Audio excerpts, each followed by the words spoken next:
नमस्कार दोस्तों, welcome to Kumars class. ये हमारे एमसीक्यू का दूसरा चैप्टर है। ठीक है, क्लास 7th ज्योग्राफी हम कर रहे हैं हमारी पृथ्वी के अंदर। ठीक, आज हम शुरू करने जा रहे हैं दूसरे चैप्टर का एमसीक्यू। तो चलिए शुरू करते हैं। पहला क्वेश्चन क्या है?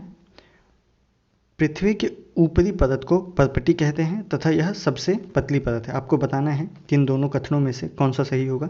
ठीक, और महासागरीय पर्पटी की मोटाई महाद्वीपीय पर्पटी से अधिक होती है। उपरोक्त में से कौन सा कथन सत्य है? तो हमने जब चैप्टर पढ़ा था, सेकेंड चैप्टर, तो हमने देखा था कि जो पृथ्वी की जो सबसे ऊपरी परत होती है उसी को क्या कहा जाता है?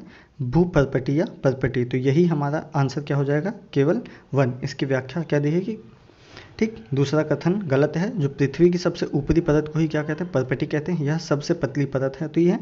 ठीक, पर्पटी की मोटाई महाद्वीपों एवं महासागरों के नीचे भिन्न भिन्न होती है। महाद्वीपीय भाग में इसकी मोटाई 35 किलोमीटर और समुद्री सतह में इसकी मोटाई कितनी होती है? 5 किलोमीटर तक पाई जाती है। अर्थात महाद्वीपीय पर्पटी की मोटाई महासागरीय पर्पटी से अधिक होती है।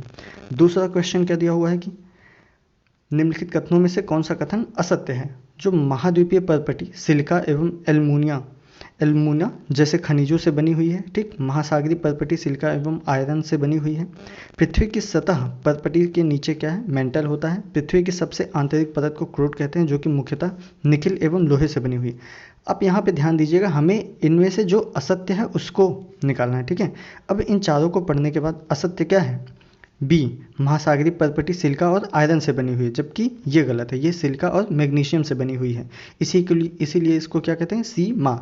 सिलिका और मैग्नीशियम से बनी हुई है। ठीक है, सिलिका और मैग्नीशियम से बनी हुई, इसलिए इसको क्या कहते हैं? सीमा, सिलिका और मैग्नीशियम कहा जाता है।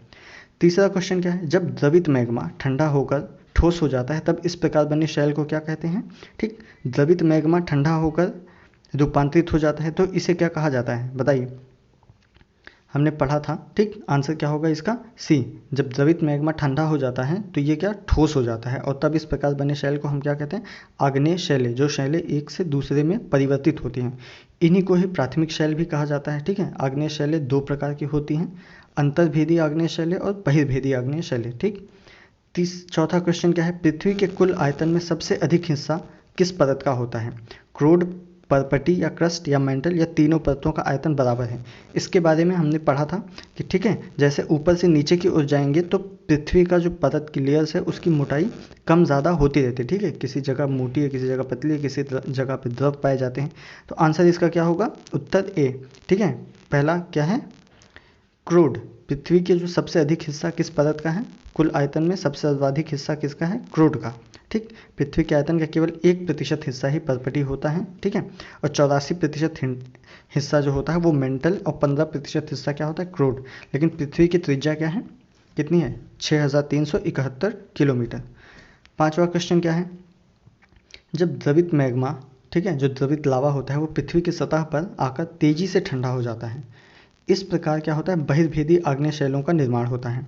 और जब द्रवित मैग्मा भूपर्पटी के अंदर गहराई में ठंडा हो जाता है तो अंतर्भेदी आग्नेय शैलों का निर्माण होता है। बहिर्भेदी आग्नेय शैलों की संरचना जो होती है बड़े दानों वाली होती है, और अंतर्भेदी आग्नेय शैलों की संरचना महीन दाने वाली होती है। उपरोक्त में से हमें बताना है कि कौन कौन से कथन सत्य हैं। चलिए बताइए, एक, पहला, तीसरा और चौथा ये से सत्य है, ए या बी वाला, दूसरा, तीसरा और चौथा।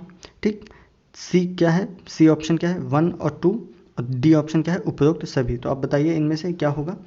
आंसर क्या होगा? आंसर सी होगा। ठीक है, कथन 3 और 4 क्या है? ये गलत है। अंतर्भेदी आग्नेय शैलों के अंतर्गत द्रवित लावा जो होता है वो तेजी से ठंडा होकर ठोस बन जाता है, इसलिए इनकी संरचना क्या होती है? महीन दाने वाली होती है। जबकि जो अंतर्भेदी शैलों में द्रवित लावा जो धीरे धीरे ठंडा होता है, इनके कारण ये बड़े दाने का रूप ले लेती है। ठीक, अब हमें सूची 1 को सूची 2 से मिलाना है। ठीक है, अंतर्भेदी आग्नेय शैलें, और इधर क्या दिया हुआ है, इसमें से आप बताएंगे कि कौन सा सही होगा।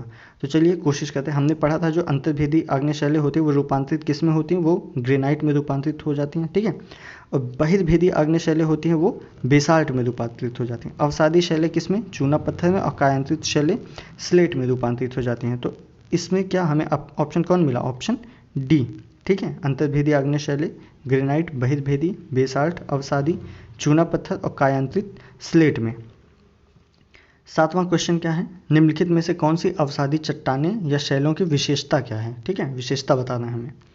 अवसादी शैलों का निर्माण क्या होता है? विभिन्न प्रकार के शैल अवसादों के निक्षेपण के द्वारा होता है। इन शैलों में जीवाश्म होने की कोई संभावना नहीं होती है और ये शैलें अपेक्षाकृत कम कठोर होती हैं। ठीक है, इनमें से आपको बताना है कि अवसादी शैलों की विशेषता क्या है इन तीनों ऑप्शन में से। तो बताइए क्या होगी? पहला और दूसरा ये इनकी विशेषता है या दूसरा और तीसरा इनकी विशेषता है?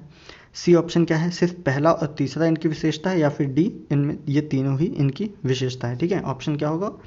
ऑप्शन सी है। ठीक है, ऑप्शन सी में क्या है? सिर्फ पहला और तीसरा। ठीक है, ये शैलें अपेक्षाकृत कम कठोर होती हैं और अवसादी शैलों का निर्माण क्या होता है? ये विभिन्न प्रकार की शैल अवसादों के निक्षेपण के द्वारा होता है।